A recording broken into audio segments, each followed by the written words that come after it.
আমার নবীর চাইতে শ্রেষ্ঠ কোনো মানুষ গোটা বিশ্বে দ্বিতীয়টা হতে পারে? আমার নবীর চাইতে the most trust or the personality, বিশ্বস্ত মানুষ এই পৃথিবীতে হতে পারে? সে কোন বন্ধু বলো বড় বিশ্বস্ত, সে কোন বন্ধু বলো বেশি বিশ্বস্ত, কার কাছে মন খুলে দেয়া যায়, কার কাছে প্রাণ খুলে দেয়া যায়, হওয়া যায় অতি আশ্বস্ত, তার নাম আহমদ বড় বিশ্বস্ত। সুবহানাল্লাহ পড়েন। আল্লাহ শিখাতে চাইলেন, এই বেদুইন লোকেরা সাবধান, যাকে তোমরা ডাকছো তিনি সাধারণ মানুষ নন। তাকে ইয়া মুহাম্মদ উখরুজ ইলাইনা, এ মুহাম্মদ, এই ঘর থেকে বের হয়ে আসো, এমন করে বেয়াদবের মতো ডাকা যাবে না। বিষ্ণু ঈসা ইসলামকে ডাকতে হবে ইয়া নবী আল্লাহ, ওনাকে ডাকতে হবে ইয়া রাসূল আল্লাহ, ওনাকে ডাকতে হবে ইয়া হাবিব আল্লাহ। ঠিক কিনা? শিষ্টাচার শিক্ষা দিলেন। আল্লাহ বুঝাতে চাইলেন, তোমরা যদি অপেক্ষা করতে অনেক ভালো হতো। ওয়ালাউ আন্নাহুম সাবারু হাত্তা তাখরুজা ইলাইহিম লাকানা খায়রাল লাহুম। আল্লাহর হাবিব সাল্লাল্লাহু আলাইহি ওয়াসাল্লাম দুপুরের খাবার খেয়ে গড়াগড়ি করছিলেন। আল কাইলুলা, টসিং এন্ড টার্নিং, এপাশ ওপাশ করা। শীতকালে দুপুরের খাবার খেয়ে বিছানায় শুইলে আরাম আছে না নাই? এটাকে কাইলুলা বলে। আল্লাহর হাবিব সাল্লাল্লাহু আলাইহি ওয়াসাল্লাম যখন কাইলুলা করছিল, ঠিক তখন লোকগুলো ডাকতে আরম্ভ করলো, ইয়া মুহাম্মদ উখরুজ ইলাইনা, হে মুহাম্মদ আসো। আল্লাহ বলেন, খবর দাও, আমার নবীকে এইভাবে ডাকা যাবে না, বরঞ্চ আমার নবীকে তোমরা ডাকবে ইয়া নবী আল্লাহ, ইয়া রাসূল আল্লাহ, ইয়া হাবিব আল্লাহ বলে। সুবহানাল্লাহ পড়েন। আল্লাহর হাবিব সাল্লাল্লাহু আলাইহি ওয়াসাল্লাম যতক্ষণ না বের হয়ে আসে তোমাদের অপেক্ষা করা উচিত, সবর করা উচিত। আমরা অনেক সময় সবর করি না। ব্যাপার কি? আওয়াজ আবার বাড়তেছে কেন? এদিকে মাইকম্যান কই? মাইকম্যান এদিকে আসো তো, মাইকম্যান এদিকে আসো, আমার কাছে আসো। ভাই আওয়াজ করবেন না, এই আওয়াজ থামাতে থামাতেই এশার আজান হয়ে যাবে, আমি চলে যাব, আলোচনা শেষ, আমি চলে যাব। উপরে উঠাও একটু, এদিকে এদিকে। আমি একটা কথা শুরু করলে এখানে চিৎকার চেঁচামেচি, আমি থামাবো, আবার শুরু করলে এটা হয় না। অল্প কয়েক মিনিট, লম্বা চোরা বক্তব্যের সুযোগও নাই। এশার আজান হবে একটু পরে, একটু উপরে উঠাও। আমি চাই পিন পতন নীরবতা। আরেকটু আরেকটু, ব্যাস। আবার তো নিচে নেমে যায়। আওয়াজ করো না, আওয়াজ করো না ভাই, আওয়াজ করো না।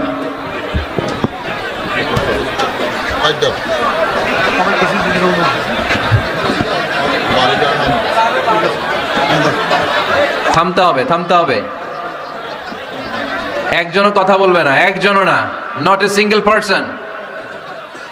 হ্যাঁ ঠিক আছে, আবার কথা বলে, এটা ঠিক হয়ে গেছে। হ্যাঁ ঠিক আছে। তাহলে আমরা আমাদেরকে যেইভাবে ডাকি, আল্লাহর হাবিব সাল্লাল্লাহু আলাইহি ওয়াসাল্লামকে ওইভাবে ডাকা যায় না। আল্লাহ বলেন, খবরদার, তোমাদের উচিত ছিল অপেক্ষা করা যতক্ষণ না আল্লাহর হাবিব সাল্লাল্লাহু আলাইহি ওয়াসাল্লাম বিশ্রাম শেষ করে বাইরে বেরিয়ে আসে। তাই কারো বাসায় গেলে অপেক্ষা করবেন যতক্ষণ না উনি আসে, আর যাওয়ার আগে অ্যাপয়েন্টমেন্ট নিয়ে যাবেন। আজকের প্রথম মেসেজ, কারোর সাথে দেখা করার আগে কি নিয়ে যাবেন? ফ্যানের ছেলেরা কথা বলে না, অ্যাপয়েন্টমেন্ট নিয়ে যেতে হবে। অনেকে খালি অস্থিরতা করে, চেয়ারম্যান সাহেবের বাড়িতে গেছে, সিগনেচার লাগবে, যেই অস্থির, আরে বেরোয় না কেন? চেয়ারম্যান সাহেব আসে না কেন? এতক্ষণ ধরে বসে আছে। এরকম বিরক্ত, খালি কমপ্লেইন করে, অভিযোগ করে, এরকম কিছু লোক আছে না নাই?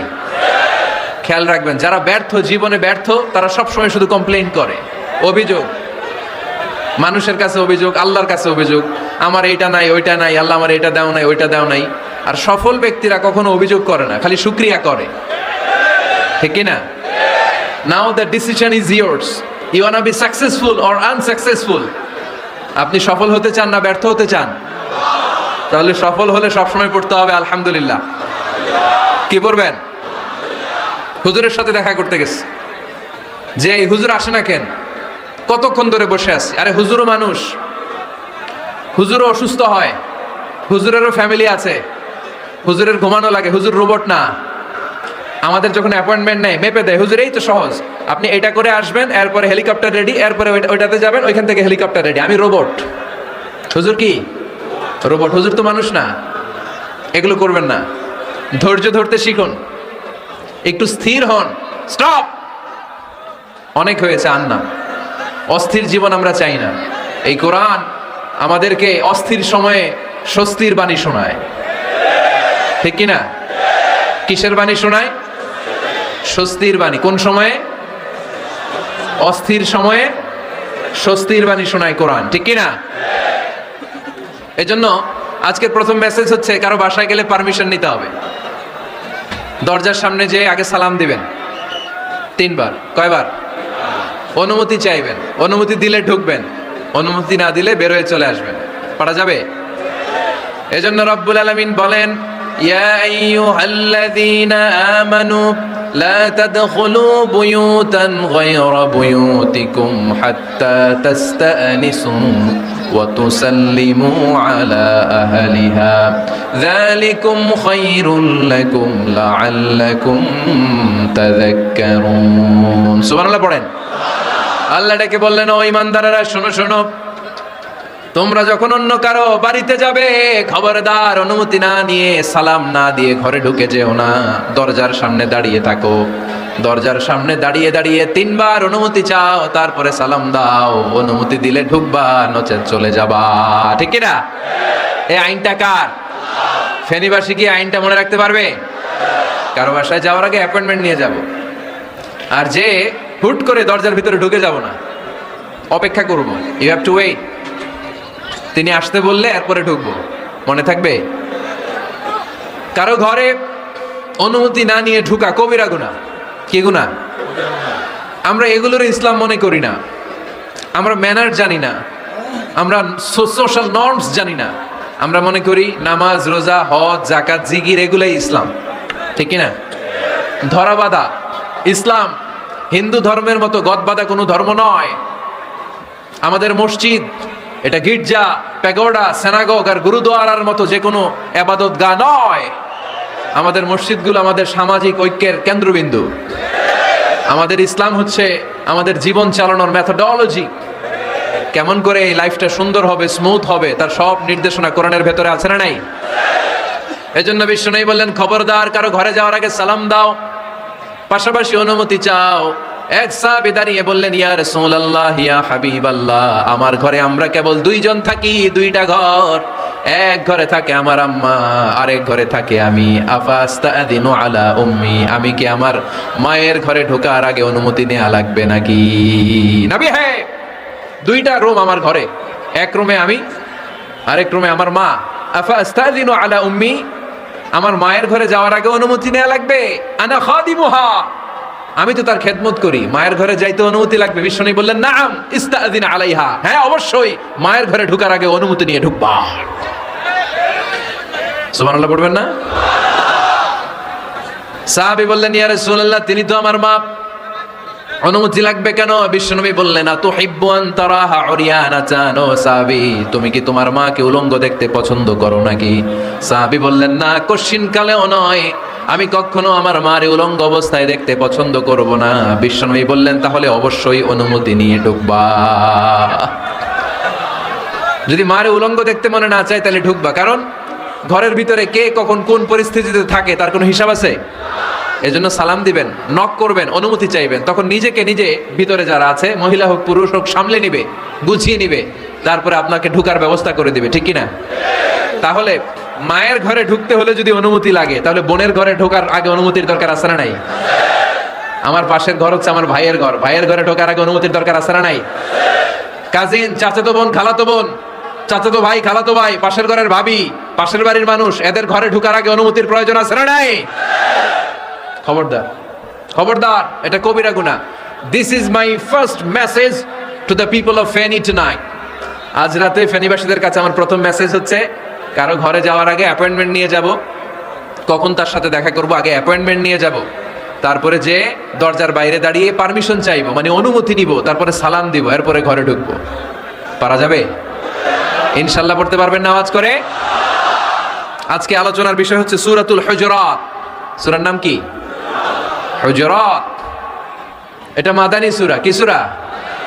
এটা কোরআনের 49 নম্বর সূরা। কত নম্বর সূরা? এই সূরায় মোট আয়াত আছে 18টি। কয়টি? এবার আমি প্রশ্ন করব, উত্তর দেন। এই সূরায় মোট আয়াত সংখ্যা কয়টি?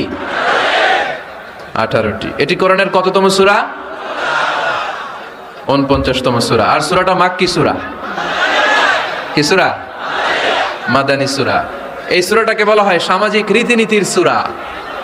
সোশ্যাল নর্মস শেখানো হয়েছে এই সূরায়। কেমন করে সমাজের শান্তি শৃঙ্খলার ভারসাম্য অক্ষুণ্ণ থাকবে সে ব্যাপারে এই সূরাতে আল্লাহ তাআলা কিছু দিক নির্দেশনা দিয়েছেন। আমাদের সমাজের ভারসাম্য ঠিক নাই, শান্তি নাই, সুশৃঙ্খলা নাই, শুধু মারামারি, জিঘাংসা, কিলাকিলি, হিংসা, বিদ্বেষ, বিশৃঙ্খলা।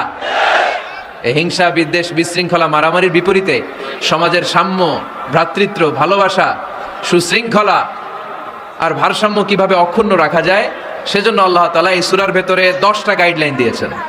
কয়টা? সবাই বলতে হবে কয়টা? 10টা। প্রথম গাইডলাইন হচ্ছে আল্লাহ তাআলা বলছেন, খবরদার যারা বিশ্বাসী বলে নিজেদেরকে দাবি করো, আল্লাহ আল্লাহর রাসূলের নিয়মের বা আইনের উপর দিয়ে টপকে যেও না। আল্লাহ আল্লাহ রাসূল যেটা বলেছে এটাই ফাইনাল, ঠিক কি না? রব্বুল আলামিন বলেন, ইয়া আইয়ুহাল্লাযীনা আমানু লা তুকদ্দিমু বাইনা ইয়াদাইল্লাহি ওয়া রাসূলিহি ওয়াত্তাকুল্লাহ ইন্নাল্লাহা সামিউন আলীম। পড়েন সুবহানাল্লাহ।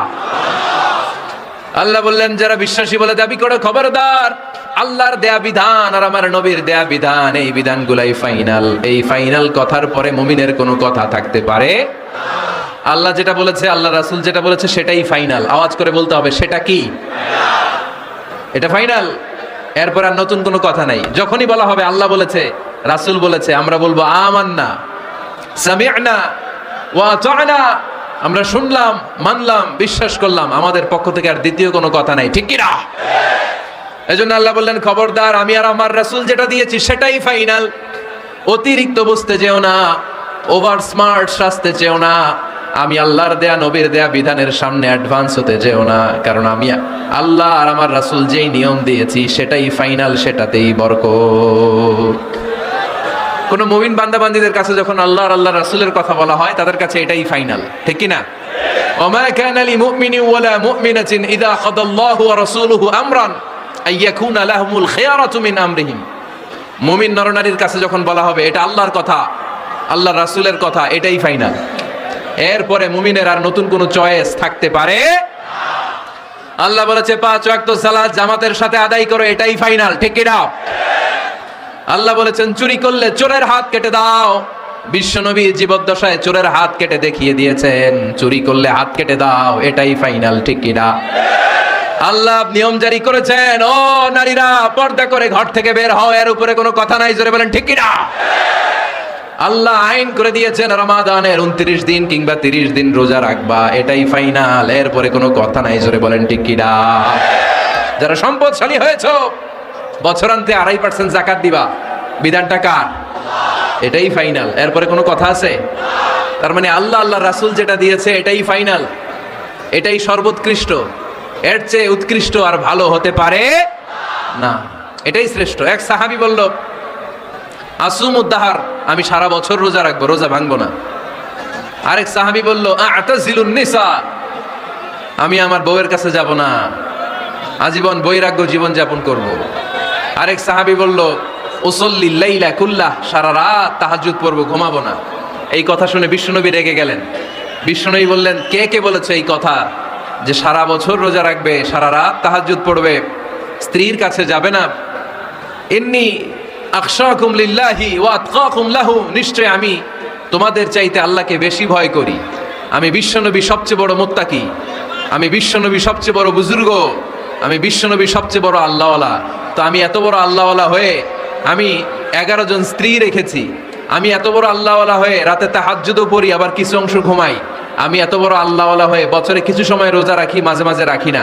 তো আমি ব্যালেন্স করে জীবন ধারণের পরে আমার আল্লাহওয়ালাগিরিতে কোনো সমস্যা হয় নাই, আমার নবী হতে সমস্যা হয় নাই। তোমাদের সমস্যা হলো কেন? তোমরা কোত্থেকে এটা শিখেছো? আমি বিশ্বনবী যেটা শিখিয়েছি এটাই ফাইনাল, এর চেয়ে শ্রেষ্ঠ কোনো কাজ আর হতে পারে না। চিল্লায় বলেন ঠিক কি না? ফজরের ফরজ নামাজ কয় রাকাত? আওয়াজ করে বলেন। বিধানটা কার? আপনি যদি বলেন আমি একটু বাড়ায় পড়বো, 3 রাকাত পড়বো, সওয়াব বেশি হবে না? কারণ আপনি অ্যাডভান্স হয়েছেন। লা তুকদ্দিমু বাইনা ইয়াদাইল্লাহি ওয়া রাসূলিহি, খবরদার আল্লাহ আল্লাহ রাসূলের উপর অ্যাডভান্স হয়েও না। রমাদানের রোজা 30টা, আপনি যদি বলেন 35টা রাখবো, ফেনীর ভাইয়েরা রমজানের পরে আরো 5টা যদি একাধারে রাখেন, রমজান মনে করে আল্লাহ কবুল করবে? কবুল করবে? তার মানে আল্লাহ আল্লাহ রাসূল যেটা বলেছে এটাই ফাইনাল। এর চেয়ে বেশি কিছু আর ইবাদত করা যাবে, এর চেয়ে শ্রেষ্ঠ ইবাদত হতে পারে না। বিষ্ণু ইসা ইসলাম বললেন সারা রাত তাহাজ্জুদ পড়লে এটা শ্রেষ্ঠ ইবাদত নয়, বরং রাতের কিছু অংশ ঘুমাবা, কিছু অংশ তাহাজ্জুদ পড়বা। আইয়ামুল বীজের রোজা রাখবা, সোম আর বৃহস্পতিবার রোজা রাখবা, আরাফার রোজা রাখবা, আশুরার রোজা রাখবা, শাওয়ালের 6 রোজা রাখবা। এর চেয়েও বেশি রাখতে চাইলে একদিন রোজা রাখবা, আরেকদিন রাখবা না, একদিন রাখবা আরেকদিন রাখবা না। এর চেয়ে ভালো রোজার হতে পারে? হতে পারে না। আল্লাহর হাবিব সাল্লাল্লাহু আলাইহি ওয়াসাল্লাম বললেন সেই শ্রেষ্ঠ যে স্ত্রীদের সাথেও মেলামেশা করে আবার ইবাদতও করে। ইসলামের মধ্যে ভারসাম্য আছে না নাই? তাহলে বোঝা গেল আল্লাহর হাবিব সাল্লাল্লাহু আলাইহি ওয়াসাল্লাম আল্লাহর সবচেয়ে কাছের, তিনি সবচেয়ে বড় মুত্তাকি। ফেনীবাসী আওয়াজ করে বলেন তো, আমার নবীর চাইতে বড় মুত্তাকি হওয়া যাবে? আমার নবীর চাইতে বড় আল্লাহওয়ালা হওয়া যাবে? নামাজ কেমন করে পড়তে হয় এটা নবী শিখিয়ে গিয়েছেন, এর চেয়ে বেশি কিছু করা যাবে? জিকির কেমন করে করতে হয় এটা বিশ্বনবী শিখিয়ে গিয়েছেন কি জান নাই? বিশ্বনবীর শিখানো পন্থার বাইরে নতুন পন্থায় জিকির করা যাবে? তাহলে আল্লাহ এবং আল্লাহ রাসূল যা শিখিয়েছে এটাই ফাইনাল। আল্লাহ আল্লাহ রাসূলের কথার উপরে আমরা দ্বিতীয় কোনো কথা বলতে চাই না। এটা হচ্ছে 1 নাম্বার গাইডলাইন। সমাজে যদি শান্তি আনতে চান এই গাইডলাইন মানতে হবে। বিশ্বাসীদের জন্য 2 নাম্বার গাইডলাইন হচ্ছে লা তারফাউ আসওয়াতাকুম ফাওকা সাউতিন নবী। খবরদার ওহে বিশ্বাসীরা, নবীর কণ্ঠের চাইতে যেন তোমাদের কণ্ঠ উঁচু হয়ে না যায়। আপনারা কথা শুনতেছেন? মনোযোগ আছে না গেছে? বনু তামিম গোত্রের নেতা কে হবে? আল্লাহর হাবিব সাল্লাল্লাহু আলাইহি ওয়াসাল্লাম পরামর্শ করছিলেন। সাইয়েদনা আবু বকর বললেন আমার মতামত হচ্ছে এই লোকটা নেতা হলে ভালো হয়, যোগ্য লোক। ওমরে ফারুক বললেন না, উনি না। আবু বকর যেটা বলেছে ওইটা না, আমার মনে হয় এই লোকটা নেতা হলে ভালো হয়। আবু বকর বললেন না ওমর তুমি বুঝো না, আমি যারা বলছি সে ভালো। ওমরে ফারুক বলে না আবু বকর, আমি যাকে বলেছি সে ভালো। এরকম মতামত দিতে দিতে তর্ক করতে করতে বিশ্বনবীর গলার চাইতে সাহাবীদের গলার আওয়াজ বড় হয়ে গিয়েছে। আল্লাহ এটা আরশের উপর থেকে বরদাস্ত করে নাই। আল্লাহ বলেছেন খবরদার লা তারফাউ আসওয়াতাকুম ফাওকা সাউতিন নবী, নবীর কণ্ঠের চাইতে তোমাদের কণ্ঠ যেন উঁচু হয়ে না যায়। আমার নবীকে আমি তোমাদের বন্ধু বানিয়েছি, তোমাদের কাছে রেখেছি, তার মানে এই নয় যা মন চায় তাই নবীর সাথে আচরণ করবা, ঠিক কিনা? কখনো যেন নবীর কণ্ঠের চাইতে কণ্ঠ উঁচু হয়ে না যায়। যদি নবীর গলার আওয়াজের চাইতে তোমাদের গলার আওয়াজ উঁচু হয়ে যায়, তোমাদের জীবনের সব নেক আমলগুলোকে আমি বাতিল করে দেব। আল্লাহ ধমক দিয়ে বললেন খবরদার ইয়া আইয়ুহাল্লাযীনা আমানু লা তারফাউ আসওয়াতাকুম ফাওকা সাউতিন নবী ولا تجهروا له بالقول كجهر بعضكم لبعض أن تحبط أعمالكم وأنتم لا تشعرون পড়েন সুবহানাল্লাহ। আল্লাহ বললেন খবরদার আমার নবীর কণ্ঠের চাইতে যেন তোমাদের কণ্ঠ উঁচু হয়ে না যায়। আমার হাবিবের কণ্ঠের চাইতে তোমাদের কণ্ঠ যদি উঁচু হয়ে যায় বেয়াদবি হয়ে যাবে, ফলে তোমাদের সব নেক আমল বাতিল করে দিবে কে? এই আয়াত নাজিল হওয়ার পরে সাহাবারা কেউ বিশ্বনবীর সামনে এসে বড় গলায় কথা বলে না, আস্তে আস্তে বলে। কেমনে বলে? ওমরে ফারুক এই আয়াত শুনে এত ভয় পেলেন, তিনি বিশ্বনবীর কাছে কোনো কথা নিয়ে আসলে ফিস ফিস করে বলতেন। বিশ্বনবী শুনতে পেতেন না, বলতেন এই ওমর কি বলছো, বুঝি নাই, জোরে বলো। ওমরে ফারুক সাউন্ড বাড়িয়ে জোরে বলতেন। বিশ্বনবী বলতেন এই কি বলেছো, এদিকে আসো, জোরে বলো। আমি শুনতে পাচ্ছি না, ওমর আরো জোরে বলো। ওমরে ফারুক আবার একটু সাউন্ড বাড়িয়ে আবার বলতে আরম্ভ করতেন। বিশ্বনবী বলতেন আমি শুনতে পাচ্ছি না, জোরে বলো। সুবহানাল্লাহ পড়েন। ভয়ে আন তাহবাতা আমালুকুম ওয়া আনতুম লা তাশউরুন। খবরদার নবীর কণ্ঠের চাইতে যদি কণ্ঠ উঁচু হয়ে যায় সব নেক আমল বাতিল করে দিবে কে? আপনারা যারা হজ উমরা করেছেন, হজ আর উমরা করতে পেরেছেন কারা কারা দেখি? মাশাআল্লাহ। যারা করতে পারি নাই আমরা, আমাদেরকেও যেন আল্লাহ তাআলা তৌফিক দান করে, আমরা পড়ি আমিন। আমরা যেন কাবার চারপাশে তাওয়াফ করতে পারি, সাফা মারওয়ায় যেন সাই করতে পারি, আল্লাহর হাবিব সাল্লাল্লাহু আলাইহি ওয়াসাল্লামের কবরের সামনে দাঁড়িয়ে যেন আমরা সালাতু সালাম পাঠ করতে পারি। আওয়াজ করে পড়তে হবে আমিন। বিশ্বনবী সাল্লাল্লাহু আলাইহি ওয়াসাল্লামের কবরের উপরে এই আয়াতটা লেখা, যে আয়াত নিয়ে আমি এখন আপনাদের সামনে আলোচনা করছি। লা তারফাউ আসওয়াতাকুম ফাওকা সাওতিন নবী। দেখছেন না হাজী সাহেবরা, দেখে আসছেন না? আপনি যখন মসজিদে নববীতে নামাজ পড়বেন, আল্লাহর হাবিব সাল্লাল্লাহু আলাইহি ওয়াসাল্লামের কবর জিয়ারতের জন্য যখন রওনা হবেন, সর্বপ্রথম বাম দিকে পড়বে রাউদাতুম মিন রিয়াদিল জান্নাহ। এই জায়গাটা হলো দুনিয়ার বুকে জান্নাতের বাগান সমূহ থেকে একটা বাগান। আপনি হাঁটতে থাকবেন, হাঁটতে হাঁটতে রাউদাতুম মিন রিয়াদিল জান্নাহ পার হওয়ার পরে বাম দিকে পড়বে বিশ্বনবীর কবর। বিশ্বনবীর কবরের সামনে দাঁড়িয়ে কোনো উম্মত সহ্য করতে পারে নাকি? ধৈর্য ধারণ করতে পারে নাকি? আজীবন যেই নবীর কথা শুনলাম, আজীবন যেই নবীর হাদিস চর্চা করলাম, আজীবন যেই নবীর ভালোবাসা হৃদয়ের মধ্যে ধারণ করলাম, ওই নবী নাকি এই জায়গায় শোয়া, ওই নবী নাকি এখানে শুয়ে আছে, এটা কল্পনা করলে কোনো উম্মত ধৈর্য ধারণ করতে পারে? কলিজাটা ছিঁড়ে খান খান হয়ে যায়, চিৎকার দিয়ে নবীরে ডাক দিতে মনে চায়। কিন্তু আল্লাহ বলেছেন খবরদার, কবরের উপরে এই আয়াতটা লেখা, লা তারফাউ আসওয়াতাকুম ফাওকা সাওতিন নবী। খবরদার, এটা নবীর দরবার, এখানে বড় গলায় চিৎকার চেঁচামেচি করে কোনো আওয়াজ করা যায় না। চিল্লায় বলেন ঠিক কি না? এজন্য আল্লাহ বললেন লা তারফাউ আসওয়াতাকুম ফাওকা সাওতিন নবী। খবরদার, নবীর কণ্ঠের চাইতে যেন কণ্ঠ উঁচু হয়ে না যায়। এই আয়াতের হুকুম আল্লাহর হাবিব সাল্লাল্লাহু আলাইহি ওয়াসাল্লামের জীবদ্দশা অবস্থায় যেমন ছিল, ঠিক এখনো এটারে বলবৎ রেখেছে কে? তাই ওইখানে আল্লাহর হাবিব সাল্লাল্লাহু আলাইহি ওয়াসাল্লামের কবরের সামনে বুক ফেটে কান্না আসে, আমার নবী, আমার পেয়ারা নবী এখানে, পেয়ারা রাসূল শুয়ে আছে, এটা জেনেও আমি চিৎকার দিতে পারি না, আমি হই হুল্লোড় করতে পারি না, আমি লাফাতে পারি না, আমি শুধু চোখের পানি ছেড়ে আমার নবীরে সালাম পাঠাতে পারি। ঠিক কি না? এই আয়াতের হুকুম শুধু নবীর ক্ষেত্রেই প্রযোজ্য নয়, আব্বা আম্মার ক্ষেত্রেও প্রযোজ্য। আব্বা আম্মার সামনে দাঁড়িয়ে বড় গলায় কথা বলা যাবে? উস্তাদ আল আসাতেজা যারা আমাদেরকে শিখিয়েছেন, তাদের সামনে বড় গলায় কথা বলা যাবে না। আধ্যাত্মিক গুরু, ইসলামী আন্দোলনের নেতা, ধর্মীয় নেতা, ওনাদের সামনেও চোখ রাঙিয়ে কথা বলা যাবে না। চিল্লায় বলেন ঠিক কি না? লা তারফাউ আসওয়াতাকুম ফাওকা সাওতিন নবী। আদব নাই সমাজে, আদব নাই, এজন্য এত মহা সমস্যা। তাহলে প্রথম মেসেজ হচ্ছে আল্লাহ আল্লাহর হাবিব যা বলেছেন ওইটাই ফাইনাল, ওইটার উপরে কোনো কথা আছে? দ্বিতীয় মেসেজ হচ্ছে নবীর দরবারে দাঁড়িয়ে বড় গলায় কথা বলা যাবে। 3 নম্বরে আল্লাহ বললেন, ইয়া আইয়ুহাল্লাযীনা আমানু ইন জাআকুম ফাসিকুম বিনাবাইন ফাতাবায়ানু। ও বিশ্বাসীরা, ও ঈমানদার বান্দারা, তোমাদের সামনে যদি কোনো পাপাচারী, কোনো ফাসেক যদি কোনো খবর নিয়ে আসে, খবরটা বিশ্বাস করার আগে যাচাই করে নিও। ফাতাবায়ানু ইয়ানি ফাতাসাব্বাতু আন সিহহাতিল খবর, খবরটা সহিহ কিনা যাচাই করার দরকার আছে না নাই? ইযা জাআকুম ইন জাআকুম ফাসিকুম বিনাবাইন ফাতাবায়ানু। ফেনীবাসী মনোযোগ দিয়ে শুনেন, কেউ যদি কোনো তথ্য নিয়ে আসে, খবর নিয়ে আসে, শুনেই হুট করে বিশ্বাস করা যাবে না। ফেসবুকে প্রায় বিভিন্ন ফেক নিউজ আছে না নাই? রুমর, গুজব আছে না নাই? আমি তখন মালয়েশিয়া, হঠাৎ করে দেখলাম নিউজের মধ্যে অনেকে স্ট্যাটাস দিতে শুরু করেছে যে পেঁয়াজের মতো লবণেরও দাম বেড়ে গেছে। এটা কি সত্য নিউজ না গুজব? জোরে বলেন।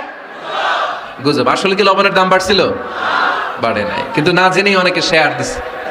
এই জন্য ফেসবুকে কোনো নিউজ যদি আপনি দেখতে পান, শুনতে পান, verify, justify the news whether it's true or wrong. Check, make a cross check and double check regarding the authenticity of the report. এই রিপোর্টটা সঠিক কিনা ভেরিফাই করবেন আগে, তারপরে শেয়ার মারবেন। অনেকে আছে সিলে কান নিয়ে গেছে, শুই না সিলের পিছনে দৌড়। আগে কি সিলের পিছনে দৌড়াবেন নাকি কানে হাত দিবেন? নিউজ একটা দেখলেই শেয়ার দেয়া যাবে? কি করবেন? যাচাই করবেন। You have to cross check, you have to justify the news, you have to verify the news. আমরা প্রায় নিউজ একটা দেখলেই শেয়ার দেই। হয়তো একটা ভুল নিউজ আপনি শেয়ার দিয়েছেন, এই ভুল নিউজের কারণে পুরো সমাজের মধ্যে গোলমাল, এর দায়ভার আপনার কাঁধেই বর্তাবে। আওয়াজ করে বলেন ঠিক কিনা? এই ভুয়া নিউজগুলোতে আমাদের খুব আগ্রহ। ফেসবুক নিজের মন মতো ব্যবহার করা যাবে না। প্রায় ফেসবুকে অনেক রুমর পাবেন, গুজব, অনেক স্ক্যান্ডাল। অমুক নেতার গোপন ভিডিও ফাঁস। তো অমুক নেতার গোপন ভিডিও ফাঁস, তোর কি হয়েছে? তোর সমস্যা কি? ওইটা তোর শেয়ার দেয়া লাগবে কেন? চিল্লায় বলেন ঠিক কিনা? মানুষের দোষ আমরা গোপন করতে পারি না। মান সাতারা মুসলিমান সাতারাহুল্লাহু ফিদ দুনিয়া ওয়াল আখিরা, যে অন্যের দোষ দেখে গোপন রাখে তার দোষগুলো গোপন রাখবে কে? ওমান কাশাফা মুসলিমান কাশাফাহুল্লাহু ফিদ দুনিয়া ওয়াল আখিরা, যে অন্যের গোপন বিষয় প্রকাশ করে দেয় ওর গোমরও কিয়ামতের ময়দানে ফাঁস করে দিবে কে? আপনি 10 জনের সামনে অন্যের গোপন বিষয় ফাঁস করবেন, আল্লাহ লাখো মানুষের সামনে আপনার ল্যাংটা করে ছেড়ে দিবে, লক্ষ মানুষের সামনে আপনার গোমর ফাঁস করে দিবে। জন্য খবরদার, অন্যের পিছনে লেগে থাকেন না, অন্যের দোষ খুঁজেন না, দোষ খুঁজবেন নিজের। ইন জাআকুম ফাসিকুম বিনাবাইন ফাতাবায়ানু। মুমিন কোন তথ্য, কোন সংবাদ, কোন রিপোর্ট কিংবা নিউজ শুনলেই বিশ্বাস করে না। মুমিন আগে এটাকে যাচাই করে, বাছাই করে, জাস্টিফাই করে, ভেরিফাই করে, তারপরে সে বিশ্বাস করে, ঠিক কি না? আল্লাহর হাবিব সাল্লাল্লাহু আলাইহি ওয়াসাল্লাম বনুল মুস্তালিকের যুদ্ধে জয়লাভ করলেন। হারিস ইবনে মিরার বনুল মুস্তালিকের নেতা। শুনতেছেন আপনারা? কষ্ট হচ্ছে? আচ্ছা। হারিস ইবনে মিরার বললেন, ইয়া রাসূলুল্লাহ, আমরা ইসলাম ধর্ম গ্রহণ করলাম, কি কি নিয়ম মানতে হবে? আল্লাহর হাবিব সাল্লাল্লাহু আলাইহি ওয়াসাল্লাম বললেন, সালাত পড়বে, যাকাত দিবে। উনি বললেন, তাহলে যাকাত নেন। আল্লাহর হাবিব বললেন, না, এই তো মাত্র কালিমা পড়ে মুসলমান হলে হালানিল হাউল, 1 বছর অতিক্রান্ত হওয়ার পরে যাকাত দিবে। আল্লাহর হাবিব সাল্লাল্লাহু আলাইহি ওয়াসাল্লাম মদিনায় ফিরে আসলেন। 1 বছর পর আল ওয়ালিদ ইবনে উকবা রাদিয়াল্লাহু তাআলা আনহুকে পাঠালেন, যাও বনুল মুস্তালিকের 1 বছর পূর্ণ হয়েছে, যাকাতের সম্পদ নিয়ে আস। এইদিকে হারিস ইবনে মিরার যাকাতের সম্পদ নিয়ে, সৈন্যবাহিনী নিয়ে, নবীর দূত আসবে যাকাত কালেকশনের জন্য, ওনার জন্য মেহমানদারিতে কোনো ঘাটতি না হয়, ওয়েল রিসিপশন দেওয়ার জন্য এলাকা থেকে বের হয়ে মরুভূমির সামনে দলবল নিয়ে দাঁড়িয়ে। ওয়ালিদ ইবনে উকবা যখন যাকাতের সম্পদ কালেক্ট করার জন্য বনুল মুস্তালিকের ওদিকে যেতে শুরু করেছে, এলাকায় ঢোকার আগেই দেখে বনুল মুস্তালিকের লোকেরা ঘোড়সাওয়ার বাহিনী দাঁড়ায় আছে। এই দৃশ্য দেখে ওয়ালিদ ইবনে উকবা মনে করেছে বনুল মুস্তালিক মনে হয় তাকে হত্যা করার জন্য দাঁড়িয়ে রয়েছে। আসলে কি হত্যার জন্য দাঁড়ায় আছে? কি জন্য দাঁড়ায় আছে? ওয়েলকামিং রিসিপশন দেওয়ার জন্য। উনি ভয় পেয়ে অ্যাবাউট টার্ন, তথ্য যাচাই না করে মনে করছে আমারে মারবে ধরবে, about turn, return back to Medina. মদিনায় চলে গেলেন, যে বলে, ইয়া রাসূলুল্লাহ, বনুল মুস্তালিক যাকাত দেওয়া তো দূরের কথা, এগুলো তো সব কাফের হয়ে গেছে। ইয়া রাসূলুল্লাহ, ওরা তো মনে হয় কাফের হয়ে গিয়েছে, যাকাত প্রদান করা তো দূরের কথা, মারার জন্য সৈন্যবাহিনী নিয়ে অ্যাটাক করেছে। বিশ্বনবী রেগে গেলেন। খালিদ বিন ওয়ালিদের নেতৃত্বে 1000 সৈন্যবাহিনী পাঠিয়ে বললেন, যাও বনুল মুস্তালিক অ্যাটাক করো, বনুল মুস্তালিকে অভিযান চালাও। আল্লাহ বললেন, নবী অভিযান পরে চালান। ইন জাআকুম ফাসিকুম বিনাবাইন ফাতাবায়ানু। সুবহানাল্লাহ পড়েন। নবী, হে, অভিযান পরে চালান। তথ্য যে নিয়ে আসছে ওয়ালিদ, এটা সত্য কিনা আগে যাচাই করেন। সে যে তথ্য আপনাকে সরবরাহ করেছে, এই তথ্য সঠিক নয়, সে ভুয়া তথ্য দিয়েছে, সে ভুল বুঝেছে, এখানে মিস আন্ডারস্ট্যান্ডিং হয়েছে। আপনি 1000 সৈন্যবাহিনী পাঠাবেন না। আপনার 1000 সৈন্যবাহিনী যে যদি বনুল মুস্তালিককে অ্যাটাক করে, তাহলে এই অ্যাটাকে কোনো ক্ষয়ক্ষতি হলে সবটার দায়ভার আপনার কাঁধেই বর্তাবে। চিল্লায় বলেন, ঠিক কিনা? আমার নবীকে শিখানোর মাধ্যমে আল্লাহ তাআলা আমাদেরকে শিখা যাবে না। আগে যাচাই বাছাই করার দরকার আছে না নাই? আছে।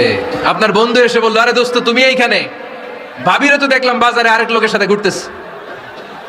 আপনি রেগে মেগে আগুন, অফিস থেকে বাসায় যায় বউরে কিল, আইজো মায়ের কাইলো মায়ের, এরকম হতে পারে না? আপনার বন্ধু হয়তো আপনার ওয়াইফের মতো আরেকজন মহিলাকে দেখেছে, এটা হতে পারে কি পারে না? আপনার ওয়াইফকে জিজ্ঞেস করেন নাই, ক্রস চেক করেন নাই, না করেই আপনি ঝগড়া মারামারি শুরু করে দিয়েছেন। এই ছোট্ট ঝগড়া থেকে বিচ্ছেদের দিকে, ডিভোর্সের দিকেও যেতে পারে, এরকম আছে না নাই? এরকম অনেক বুড়ি বুড়ি কেস আমাদের কাছে আছে। নিউজ যাচাই না করে, গুজব আর রুমর যাচাই না করে সিদ্ধান্ত নিয়েছে, পরে মাথার মধ্যে চাপড়ায়, নিজের কপালে নিজে চাপড়ায়, এরকম আছে না নাই? তাহলে আল্লাহ তাআলার দেয়া 3 নাম্বার গাইডলাইন হচ্ছে, কোনো তথ্য শুনেই বিশ্বাস করা যাবে না, আগে যাচাই করতে হবে। আওয়াজ করে বলেন, আগে কি করতে হবে? যাচাই করতে হবে। যাচাই বাছাই ছাড়া আজ থেকে ফেসবুকে আমরা আর কোনো নিউজ শেয়ার দিব? দিবেন? মনে থাকবে? আরে এগুলাই তো জরুরি ওয়াজ। কবরের ওয়াজ তো অনেক শুনছি, জান্নাত জাহান্নামের ভয় আর জান্নাতের নাজ নেয়ামত তো অনেক শুনেছি। সমাজটারে শান্তিপূর্ণ, ভারসাম্যপূর্ণ করার দরকার আছে না নাই? খবর শুনে আমরা বিশ্বাস করি, যাচাই না করে আমরা বলে বেড়াই না। যাচাই না করে, নিশ্চিত না হয়ে আজ থেকে কোনো নিউজ আমরা ফেসবুকে শেয়ার দিব না। 4 নম্বরে আল্লাহ বললেন, 4 নম্বর গাইডলাইন আল্লাহ দিলেন, ইয়া আইয়ুহাল্লাযীনা আমানু লা ইয়াসখার কওমুম মিন কওম, খবরদার আমার বিশ্বাসী বান্দারা, আমার ইমানদার বান্দারা কেউ কোনোদিন কাউরে ঠাট্টা বিদ্রূপ করে না। সুবহানাল্লাহ পড়েন। মুমিন বান্দা কাউকে ঠাট্টা করতে পারে, বিদ্রূপ করতে পারে না। আমাদের জিহ্বা আছে বলে আমরা যা ইচ্ছা তাই বলতে পারি, কথা বলেন না কেন? আমাদের কান আছে বলে কান দিয়ে আমরা যা মনে চাই তাই শুনতে পারি। যেন কানে শুনি সদা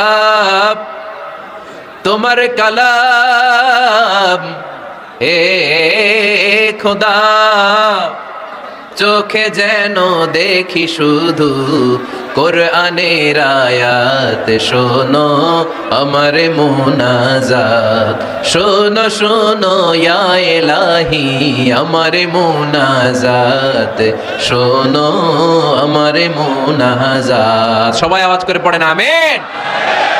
লা ইয়াসখার কওমুন মিন কওম, মুমিন বান্দা কখনো অন্য কাউকে ঠাট্টা করবে না। আমার কোনো ভাই মনে কষ্ট পায়, এরকম কোনো ঠাট্টা বিদ্রূপ খোঁচা মেরে পোক মেরে কথা বলা যাবে না। এটা তার চেহারা নিয়ে না, তার পেশা নিয়ে না, তার বংশ নিয়ে না, তার পরিবার নিয়ে না। তার বাবা চুরি করেছে, আমি কি বলতে পারবো তুই চোরের ঘরের চোর?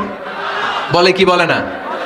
কেউ একটু মোটা হইলে কয় তুই মোটুর ঘরের মোটু, চোখে কম দেখলে কেউ তুই কানার ঘরের কানা। আছে না নাই? না না, স্টপ, থামেন, অনেক হয়েছে, আর না, এগুলো বলা যাবে না। কারো আকৃতি নিয়ে খোটা দেয়া, ঠাট্টা করা, এটা স্বয়ং আল্লাহর সাথে ঠাট্টা করার শামিল, ঠিক কিনা? কারো নাক যদি ছোট হয়, এরে কয় বোচা, তোর নাক বোচা। ফেনীতে আপনারা কি বলেন? হ্যাঁ, তো এই যে যার নাক বোচা হয়েছে ও কি নিজে বানাইছে?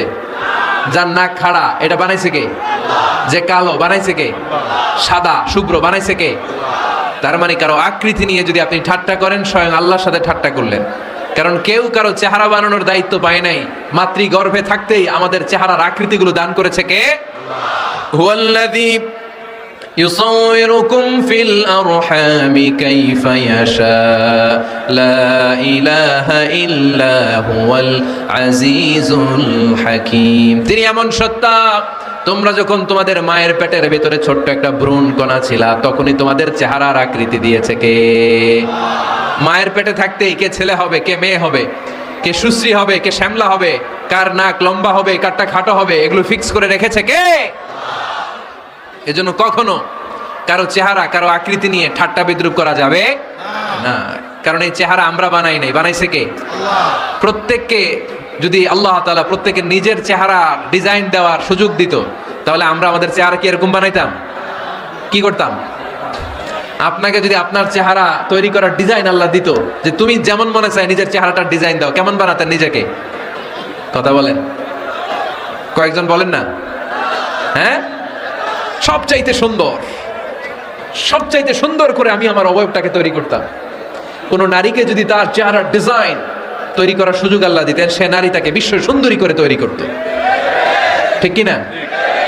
এটা আল্লাহ আমাদেরকে দেয় নাই, এটা আল্লাহ তাআলা নিজ হাতে রেখেছে, নিজে করেছে। তাই কারো আকৃতি নিয়ে ব্যঙ্গ করলে স্বয়ং আল্লাহর সাথে ব্যঙ্গ করার শামিল। চিল্লায় বলেন ঠিক কিনা? সাইয়েদনা ইবনে মাসউদ রাদিয়াল্লাহু তাআলা আনহুর পায়ের নলা ছিল চিকন। হাদিসে এসেছে দাকিকুস সাকাইন, ওনার পা দুইটা ছিল চিকন। খেজুর পাড়ার জন্য ইবনে মাসউদ রাদিয়াল্লাহু তাআলা আনহু যখন খেজুর গাছে উঠলেন, সাহাবারা সাইয়েদনা ইবনে মাসউদের পা দেখে হাসাহাসি শুরু করে দিল। বিশ্বনবী বললেন, খবরদার খবরদার, ইবনে মাসউদের চিকন পা দেখে তোমরা হেসো না। ইবনে মাসউদের চিকন পা দেখে তোমরা হাসো। কিয়ামতের ময়দানে ইবনে মাসউদের এই চিকন পা গুলো যদি মিজানের পাল্লায় রেখে দেওয়া হয়, এই পা দুইটার ওজন উহুদ পাহাড়ের চেয়ে ওজনওয়ালা হয়ে যাবে। সেজন্য খবরদার, জিহ্বা আছে বলে যে কোনো কমেন্ট করবেন না। এই আবার কি হইছে দেখি, আওয়াজ কেন? হ্যাঁ, আর কি দেখবেন? এখনই তো বিদায় নেব আমি, চুপ করেন না, এবার থামেন। জিহ্বা আছে বলেই যে কোনো ধরনের মন্তব্য করা যাবে না। আল্লাহর হাবিব সাল্লাল্লাহু আলাইহি ওয়াসাল্লাম বলেছেন, মাইয়াদমান লি মা বাইনা লিহিয়াইহি ওয়া মা বাইনা রিজলাইহি আদমান লাহুল জান্নাহ। ও আমার উম্মতেরা, তোমাদের মধ্য থেকে কেউ যদি আমাকে দুইটা অঙ্গের গ্যারান্টি দেয়, কয়টা অঙ্গের? সবাই বলতে হবে কয়টা? আমার কোন উম্মত যদি আমাকে দুইটা অঙ্গের গ্যারান্টি দেয় যে তারা এই দুই অঙ্গের পাপ করবে না, আমি তাদেরকে জান্নাতের গ্যারান্টি দেই। এক নম্বরে মা বাইনা লিহিয়াইহি, দুই চোয়ালের মাঝখানে যা থাকে মানে জিহ্বা। আমার কোন উম্মত যদি আমার গ্যারান্টি দেয় জিহ্বা দিয়ে কোনো মিথ্যা বলবে না, কাউরে বাজে কথা বলবে না, ঠাট্টা বিদ্রোহ করবে না, জিহ্বা দিয়ে যে এই পাপ কাজগুলো হয় এগুলো করবে না, আর দুই রানের মাঝখানে যে অংশ আছে লজ্জাস্থান, এই দুইটা অঙ্গের গ্যারান্টি যদি আমার কোন উম্মত আমারে দেয়, আমি আমার ওই উম্মতকে জান্নাতের গ্যারান্টি দিয়ে দেব। খবরদার ফেনীবাসী, খবরদার। মন চাইলেই যা মনে চাই মুখ দিয়ে বলা যাবে। আমার রাসূল সাল্লাল্লাহু আলাইহি ইসলামের 11 জন স্ত্রী, এর মধ্যে একজন স্ত্রী ছিলেন একটু স্থূল আকৃতির, মানে মোটা। কি ছিলেন জানেন? ওই স্ত্রীর নাম কি?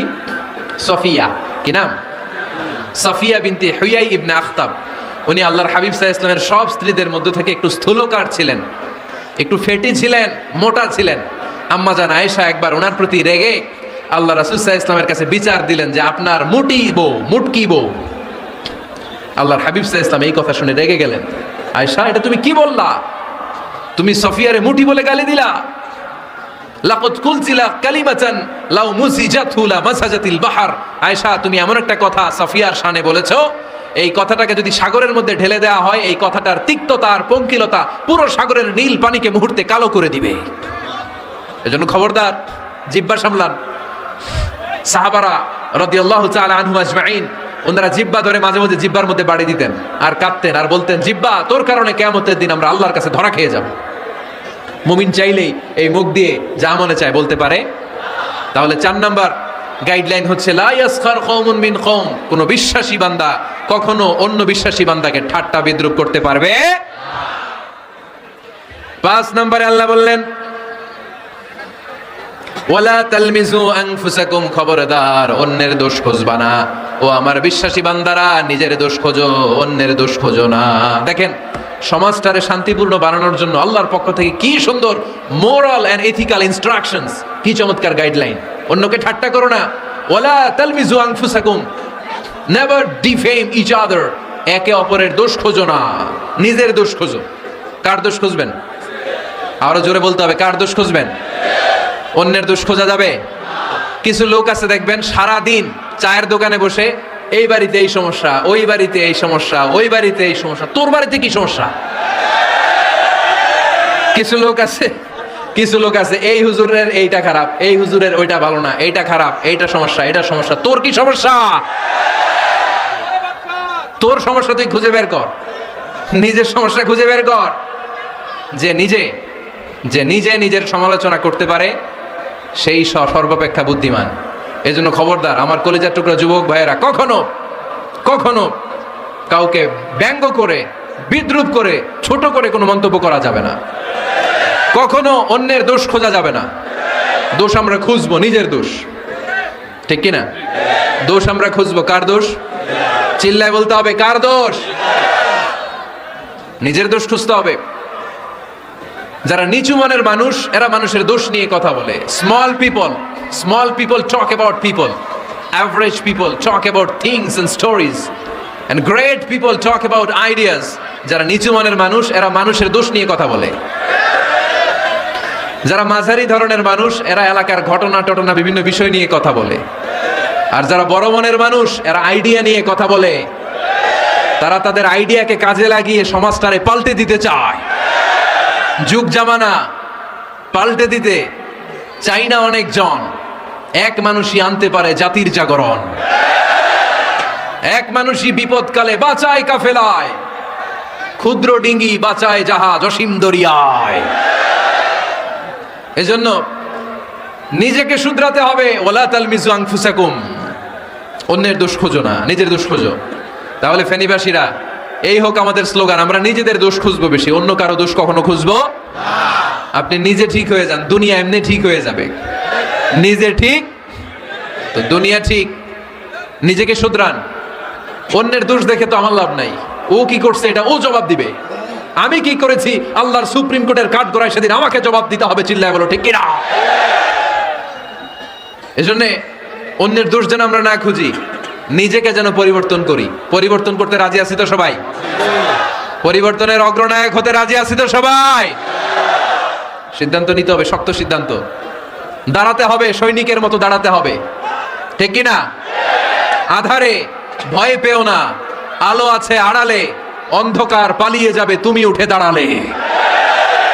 নিজেকে দাঁড়াতে হবে, নিজের সাথে নিজের শক্ত বোঝাপড়া করতে হবে। অন্যের দোষ খোঁজার সময় আমাদের নাই, চিল্লায় বলো ঠিক কি না? দোষ খোঁজা যাবে না, নিজের দোষ নিজের আমরা খুঁজবো। বসেন বসেন। কি ঢুকছে এখানে? হ্যাঁ, কারেন্টে শক করছে। সাপ, সাপও আওয়াজ শুনতে আসে।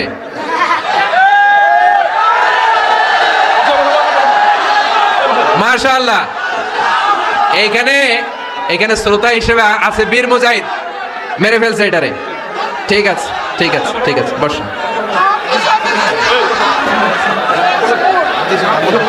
এখনো কথা বাকি, বসেন। একটা আওয়াজ হবে না, একটা আওয়াজ হবে না। আবার আওয়াজ হয় এখানে। তাহলে ফেনীর ভাইয়েরা, অন্যের দোষ খুঁজবে না, নিজের দোষ খোঁজা যাবে? যাবে যাবে? ক্লান্ত হয়ে গেছেন? কষ্ট হচ্ছে? তারপরে 7 নম্বরে আল্লাহ বললেন ওয়ালা তানাবাজু বিল আলকাব, ওয়ালা তানাবাজু বিল আলকাব। এই ছেলেরা, আমি এখনই উঠে যাব, বিদায় নিচ্ছি, বসো। বসেন ভাই, বসেন। এগুলো অনেক জরুরি কথা, মনোযোগ দিয়ে শুনেন। ওয়ালা তানাবাজু বিল আলকাব, মানুষকে মন্দ নামে ডেকো না। অনেকের নাম চেঞ্জ করে ডাকি, আছে না নাই? না, আমার কলিজার টুকরা ফেনীর ভাইয়েরা, আজ থেকে কখনো কারো নাম চেঞ্জ করে আমরা ডাকবো না। যে নামে তাকে ডাকলে সে খুশি, আমরা ওই নামে ডাকবো, পারবো তো?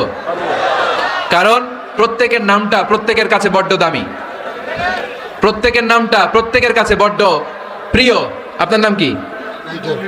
লিটন ভাই, মাউল হক লিটন ভাই। আপনার কাছে মনে হইতে পারে আরে লিটন একটা নাম হইলো, তো কত আছে আমাদের এলাকায়। না, এলাকায় অনেক আছে ঠিক, কিন্তু লিটন ভাইয়ের কাছে লিটন নামটা খুব আদরের, যত্নের, ঠিক কি না? আমার নাম কি? আমার নাম মিজান। আরে মিজান একটা নাম হইলো নাকি? কত নাম আছে মিজান, এলাকার সিপাই পয়রাস। এটা ঠিক, অনেক নাম আছে মিজান নামে, কিন্তু যেহেতু এটা আমার নাম, আমার কাছে এই নামটা বড় দরদের, বড় যত্নের, বড় আদরের। কারণ এই নামটা আমার পরিচয় বহন করে। ভাইয়ের নাম কি? স্বপন। স্বপন ভাই এলাকায় অনেক আছে না? তো সিম্পল একটা নাম, কিন্তু না, স্বপন মিয়াজি ভাইয়ের কাছে এটা সিম্পল না, এই নামটা ওনার কাছে বড় যত্নের।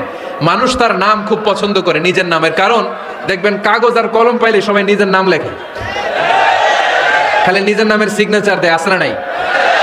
এরপরে দেখবেন যে কক্সবাজারে গেলে সাগরের তীরে বালু পাইলেই বালুর মধ্যে নিজের নাম লেখে, আবার ওই নামের পাশ দিয়ে লাভও আঁকে, আছে না নাই? আমি অনেক দেখেছি, সাগর পারে গেলেই মানুষের মন উথাল পাতাল করে, তো সাগরের বালিতে নিজের নামটা বড় করে লেখে চারদিক দিয়ে লাভ, মানে এই নামটারে আমি লাভ করি। এটা প্রমাণ করে প্রত্যেকে নিজের নামটারে বড্ড বেশি ভালোবাসে, ঠিক কিনা? এজন্য ফেনীর সোনার টুকরারা, খবরদার বন্ধুরা, নিজেরা যেন একে অপরকে এমন নামে না ডাকি যে নাম শুনলে সে কষ্ট পায়। আজ থেকে কোনো বাজে নামে কাউরে ডাকা যাবে? আব্বা আম্মা আদর করে কত সুন্দর নাম রেখেছে, আবু বাকার, ওরে সবাই ডাকে বকইরা, কপাল পোড়া। আব্বা আম্মা নাম রেখেছে আবু ওয়াক্কাস, ওরে ডাকে আকাইচা।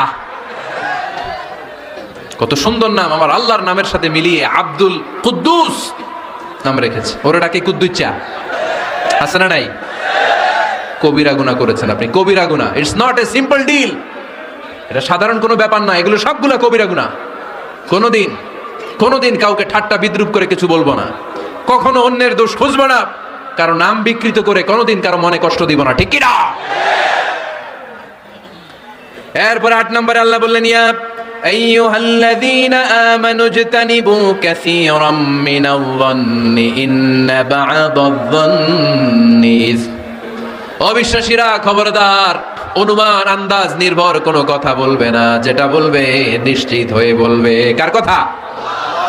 অনুমান নির্ভর কোনো কথা, আন্দাজ নির্ভর কোনো কথা কোনো মুমিন বলতে পারে? আমার কথা বোঝা যায়? হ্যাঁ ফেনীবাসী, কথা বোঝা যায়? ফেনী না হেনি? হ্যাঁ আর বাড়ি হেনি, আইসাই রেনি রেনি। আপনারা কি ডাকেন, ফেনি না হেনি? ফেনি। মাশাআল্লাহ মাশাআল্লাহ, খুব সচেতন ফেনিবাস। দেখছেন দেখছেন, আপনাদের জেলা নিয়ে কিছু বললে খারাপ লাগে না? লাগে। তো নোয়াখালী করে গালি দিয়েন না, চিটাঙ্গারে গালি দিয়েন না, কুমিল্লাবাসীদেরকে গালি দিয়েন না। আমার 64 জেলায় সুজলা সুফলা শস্য শ্যামলা, ঠিক কিনা? 64 জেলা নিয়ে আমার এই বাংলাদেশ। প্রত্যেক জেলায় আমাদের সৌন্দর্য আছে না নাই? এক এক জেলার ভাষার সাথে আরেক জেলার ভাষার কোনো মিল। সিলেটে ছিল আমার গতকাল মাহফিল, তা আমি জিজ্ঞেস করছি, ভাই সাহেব খিতা খররা, আপনারা বালা আসেননি? তো মহা খুশি, কারণ ওদের ভাষায় কথা বলেছি, ওরা ওদের ভাষাটারে বড্ড ভালোবাসে। আমরা প্রত্যেকে আমাদের প্রত্যেকের জেলাটারে বড্ড পছন্দ করি, ঠিক কিনা? এই যে তানিবু কাসীরাম মিনাজ-যান, আন্দাজ অনুমান নির্ভর কথা মুমিন কখনো বলতে পারে। এজন্য আল্লাহর হাবিব বললেন, ইয়াকুম ওয়াজ-যান ফাইন্নাজ-যান্না কাযাবুল হাদিস, খবরদার তোমাদের উচিত আন্দাজ অনুমান নির্ভর কথা থেকে বেঁচে থাকা, কেননা অনুমান করে কথা বললে পাপ হয়। অনুমান করে কথা বললে কি হয়? আজকে থেকে আমার ফেনীর সোনার টুকরারা, অনুমান করে আন্দাজে কোনো কথা বলবো আমরা? বলবো না। ধারণা করে কিছু বলবো না, আর ধারণা করলেও ভালো ধারণা করব। কি ধারণা? রাস্তা দুইটা, একটা পজিটিভ আর একটা নেগেটিভ। মুমিন পজিটিভ ধারণা করে, মুমিন কখনো নেগেটিভ ধারণা করে না।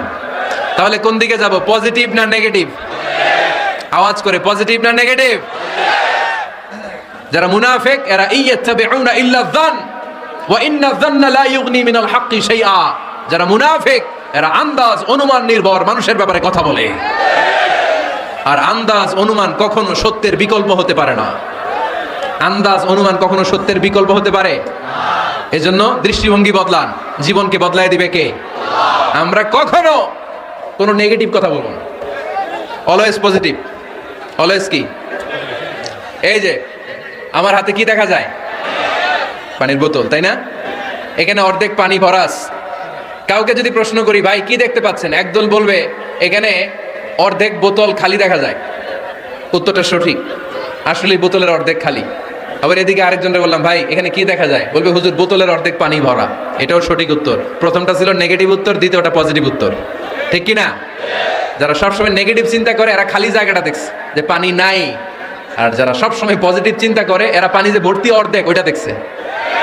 আমরা নেগেটিভের দিকে যাব না, মুসলমান থাকবে সব সময় always positive. Come back positive, not go back negative. চিল্লায় বলতে হবে, ঠিক কি না? কখনো আন্দাজ অনুমান নির্ভর আমরা কিছু বলবো না। 9 নাম্বার, একেবারে শেষের দিকে চলে আসছে। 9 নাম্বার, আল্লাহ বললেন খবরদার, ওয়ালা তাজাসসু, গোয়েন্দাগিরি করো না। গোয়েন্দাগিরি করা হারাম। গভর্নমেন্ট যে গোয়েন্দা বিভাগ রেখেছে এটা না, এটা দেশের আইন শৃঙ্খলা বজায় রাখার জন্য এটা জরুরি। আল্লাহর হাবিব সাল্লাল্লাহু আলাইহি ওয়াসাল্লামেরও নিজস্ব গোয়েন্দা ছিল, কিন্তু আমরা যে নিজেরা গোয়েন্দাগিরি করি এটারে হারাম ঘোষণা করেছে কে? অনেকে আছে দেখবেন জানলা একটা খোলা থাকলে উকি মারে। আলহামদুলিল্লাহ ফেনীতে এগুলা নাই। দুইজন ওদিকে কি যেন বলতেছে, উনি আড়ি পেতে কথা শুনে। আছে না নাই? ছিদ্র একটা থাকলে উকি মারে, আছে না নাই? খবরদার, ওয়ালা তাজাসসু, গোয়েন্দাগিরি করো না। কখনো কোনোদিন কারো পারমিশন ছাড়া মোবাইলের গ্যালারি চেক করবে না। কখনো কারো পারমিশন ছাড়া তার ফেসবুকের মেসেঞ্জারে কে কার সাথে চ্যাটিং করেছে এটা করা যাবে না। কখনো কারো পারমিশন ছাড়া তার মেইলের ইনবক্স খুলে দেখা যাবে না। কখনো কারো পারমিশন ছাড়া কারো ব্যক্তিগত চিঠি পড়া যাবে না। দিস ইজ ইসলাম, এটাই ইসলাম। আমরা ইসলামে শুধু নামাজ আর রোজা আর জিকির আর এই দাড়ির মধ্যে সীমাবদ্ধ করেছি। প্রত্যেকের একটা প্রাইভেসি আছে না নাই? Everyone has privacy and no one should interfere in his privacy or in her privacy. প্রত্যেকের একটা প্রাইভেসি আছে না নাই? মানুষ ছোট হলেও তার একটা সম্মান আছে না নাই? এজন্য ছোট্ট বাচ্চাদেরকে কখনো প্যান্ট খুলতে বলবেন না। অনেকে বলে, আরে ছোট মানুষ, খোল, আরে তুই খোল, এই খোল তো। আছে না নাই? ওরও প্রেস্টিজ আছে, ওরও সম্মান আছে। খবরদার, everyone has a personal space and no one should interfere someone's personal space. কারো পার্সোনাল স্পেসে যেন আমরা নাক না গলাই। অনেকের বদ স্বভাব ফ্যামিলি ম্যাটার নিয়ে, প্রাইভেট ম্যাটার নিয়ে কথা বলে। ভাই কি চাকরি করেন? সরকারি না বেসরকারি? সরকারি। বেতন কত? উনার বেতন কত? এটা দিয়ে আপনার কি লাভ? ঠিক কি না? মানুষ একটা দেখলে, ভাই বয়স কত, ভাই বেতন কত, ফার্স্ট ইমপ্রেশনে, ফার্স্ট যখন আপনি কারোর সাথে দেখা করবেন, বেতন কত, বয়স কত, এগুলো জিজ্ঞেস করা যাবে? কেউ যখন কারো ঘনিষ্ঠ হয়, বন্ধুতে রূপান্তরিত হয়, তখন এই কথাগুলো। কিন্তু শুরুতেই প্রাইভেট ম্যাটার নিয়ে, পার্সোনাল ম্যাটার নিয়ে খোঁচাখুচি করা যাবে? ওলা তাজাসসু, গোয়েন্দাগিরি করো না। গোয়েন্দাগিরি করাকে হারাম ঘোষণা করেছে কে? শেষ কথা বলি, 10 নম্বরে আল্লাহ বললেন, 10 নম্বরে রব্বুল আলামিন বললেন, ওয়ালা ইয়াগতাব বা'দুকুম বা'দা আইয়ুহিব্বু আহাদুকুম আইয়াকুলা লাহমা আখিহি মাইতান ফাকারিহতুমু। খবরদার, কেউ কারো গীবত করো না। কি করো না? গীবত করো না। এই উঠতেছে কে? বসেন, এখনই কথা শেষ হবে, একসাথে উঠবো। বসেন, আমার দিকে তাকান, আওয়াজ বন্ধ করুন। একে অপরের গীবত করো না। ব্যাক বাইটিং, চুগলখড়ি, আলহামদুলিল্লাহ ফেনীতে এগুলো নাই। চায়ের দোকানে বসে এর কথা ওর কানে, ওর কথা ওর কানে বইলা সমাজ একটা গিরিঙ্গি লাগায়, আছে না নাই? আল্লাহর হাবিব বললেন, আতাদরুনা মাল গীবা, গীবত কারে বলে জানো নাকি? সাহাবীরা বললেন, আল্লাহু ওয়া রাসূলুহু আ'লামু, আল্লাহ আল্লাহর রাসূল ভালো জানেন। বিশ্বনবী বললেন, যিকরুকা আখাকা বিমা ইয়াকরাহু, তোমার কোনো ভাইয়ের অনুপস্থিতিতে তার ব্যাপারে এমন কোনো কথা বলা যেই কথা শুনলে সে মনে কষ্ট পাবে। গীবত কারে বলে বুঝছেন? আপনার ভাইয়ের অনুপস্থিতিতে আপনার ভাইয়ের ব্যাপারে এমন কোনো কথা বললেন যেটা শুনলে সে মনে কষ্ট পাবে। এক সাহাবী বললেন, আফারাইতা ইন কানা ফি আখি মা আকুল, নবী আমি আমার ভাইয়ের ব্যাপারে যেটা বলছি এটা যদি সত্যিই হয়, তার মধ্যে যদি আসলেই এই সমস্যা থাকে, তাইলে? আল্লাহর হাবিব বললেন, আরে তাইলেই তো গীবত। আর যদি তোমার ভাইয়ের মধ্যে এই দোষ না থাকে, বানায় বলো, তাহলে এটা গীবত না, গীবতের চেয়ে ভয়ঙ্কর। ফাকাদ বাহাতাহু, এটার নাম বহতান আর মিথ্যা অপবাদ। চিল্লায় বলেন ঠিক কিনা? কোন মুমিন গীবত করতে পারে? গীবত করার মৃত ভাইয়ের পচা গোশত খাওয়ার সমান। কোন মুমিন কখনো গীবত করতে পারে? এখন হালাল পন্থায় গীবত চলে আমাদের দেশে। কিভাবে জানেন? কথা শুরু করে এইভাবে, কথা বললে তো গীবত হয়ে যায়, বললে তো গীবত হয়ে যায়, তারপরেও বলি একটু, আছে না নাই? হালাল পন্থায় গীবত কি কমু ভাইজান, বললে তো গীবত হয়ে যায়। হালাল করতেছে, এটা হালাল হালাল হালাল না, বললে যদি গীবত হয়ে যায় তো বলবেন কেন? থামেন। কোন মুমিন কখনো গীবত করতে পারে?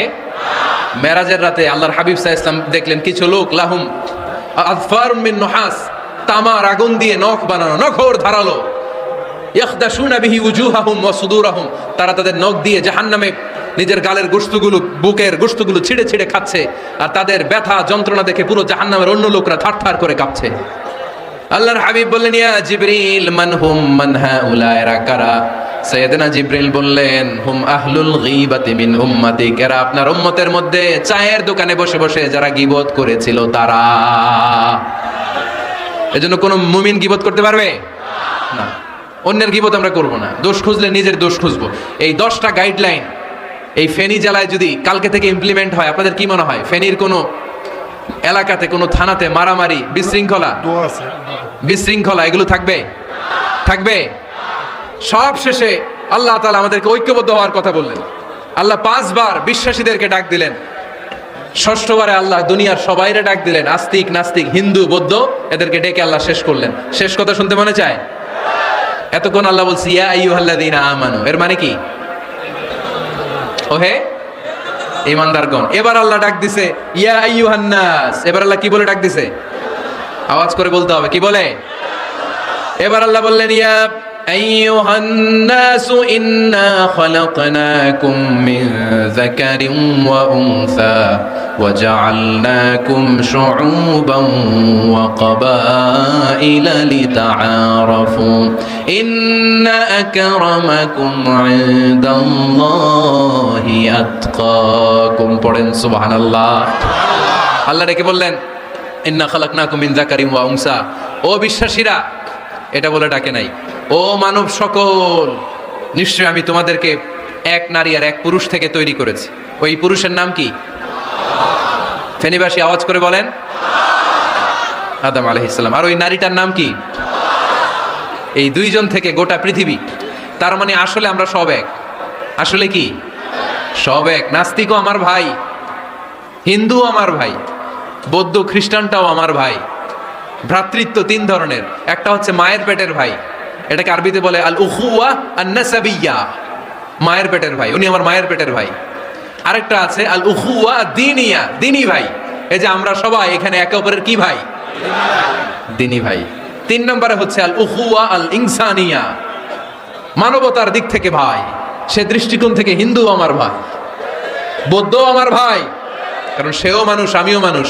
আমাদের সবার বাবার নাম কি? কথা কয় না? আদম আলাইহিস সালাম। সবার মায়ের নাম কি? দেখছেন, আমরা সবাই এক, সবাই এক। বিভেদের প্রাচীর আর বৃত্ত আমরা বানিয়েছি। ইসলাম ধর্ম, বর্ণ, জাতীয়তাবাদ এগুলোর বাইরে যে এক বিশাল ব্রড মাইন্ডেড রিলিজিয়ন, যেখানে আলাদা আলাদা বৃত্ত টানে নাই। আমরা ধর্ম, বর্ণ, ভাষা, জাতীয়তা এগুলোকে সামনে এনে আলাদা আলাদা পরিচয়ের বৃত্ত বানিয়েছি। আমরা বানিয়েছি শ্বেতাঙ্গ আর কৃষ্ণাঙ্গের পার্থক্য। আমরা করেছি আরব অনারবের বিভাজন। আমরা করেছি ব্রাহ্মণ আর শূদ্রের জাত প্রথা। ইসলামে কোনো জাত প্রথা নাই, শ্বেতাঙ্গ কৃষ্ণাঙ্গের পার্থক্য নাই, প্রেসিডেন্ট কুলিওয়ালা ঠেলাওয়ালার কোনো পার্থক্য আল্লাহর সামনে নাই। চিল্লায় বলো ঠিক কিনা?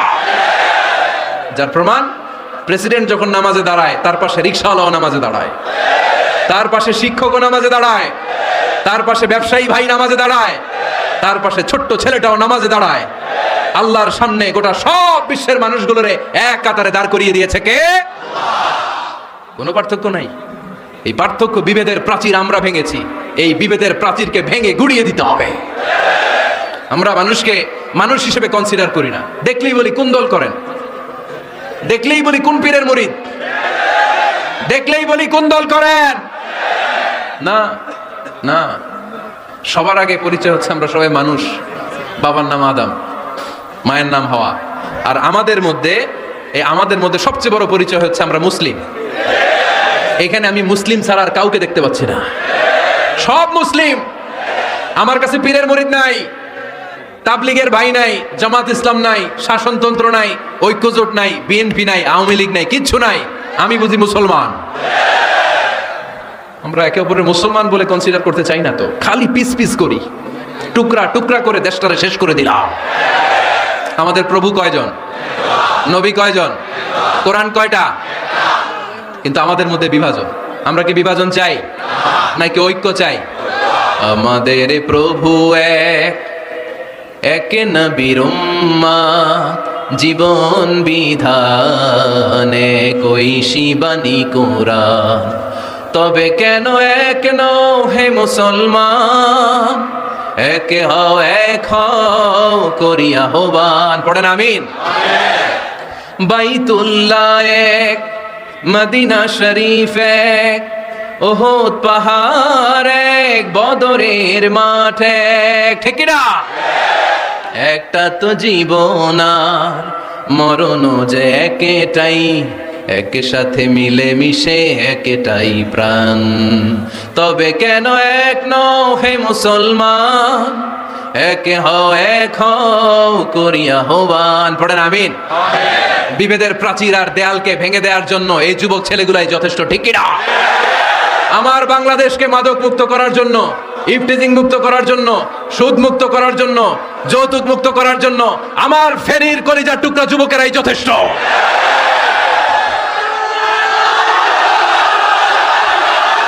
অনেক নারী আছে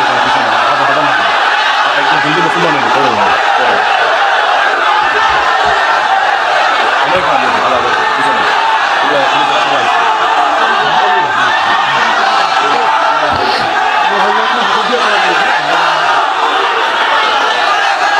মাশাআল্লাহ, মাশাআল্লাহ, মাশাআল্লাহ।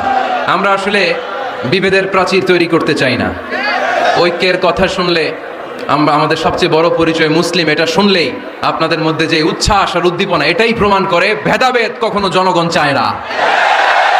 মুসলিম তৌহিদি জনতার হৃদয়ের ভেতরে ভেদাভেদ নাই, হিংসা নাই, বিদ্বেষ নাই।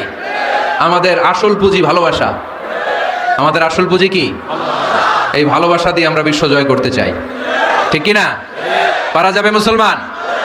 আর যে 10টা গাইডলাইন, 10টা মেসেজ আজকে শেয়ার করলাম, এগুলো মানা যাবে তো? অনেক বোনেরা এসেছে, আমার বোনেরা, আমি তো দেখতে পাচ্ছি একেবারে ওই রাস্তা পর্যন্ত, এইদিকে অনেক পেছন পর্যন্ত, এদিকে অনেক ভাইরা, বিশাল জনসমুদ্রের আজকের এই আয়োজন।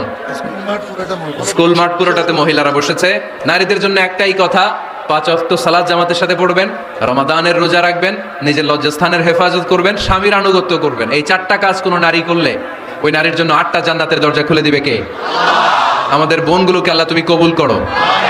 আমার কলিজার টুকরা ফেনীর যুবক ছেলেদেরকে আল্লাহ তুমি সাইয়েদনা ওমরে ফারুকের মতো কবুল করো, সাইয়েদনা হামজার মতো তুমি কবুল করো, খাব্বাব খুবাইবের মতো ইসলামের বীর সেনানী হিসেবে কবুল করে নাও। আজকের প্রোগ্রামের জন্য যারা কষ্ট করেছে আল্লাহ তুমি এই প্রোগ্রামটা আমাদের নাজাতের ওসিলা বানাও। আপনারা সবাই ভালো থাকবেন, সুস্থ থাকবেন, সুন্দর থাকবেন। ঐক্যের আহ্বান জানিয়ে এখানেই শেষ করছি। সংক্ষিপ্ত দোয়া হবে, একসাথে দোয়া করে বিদায়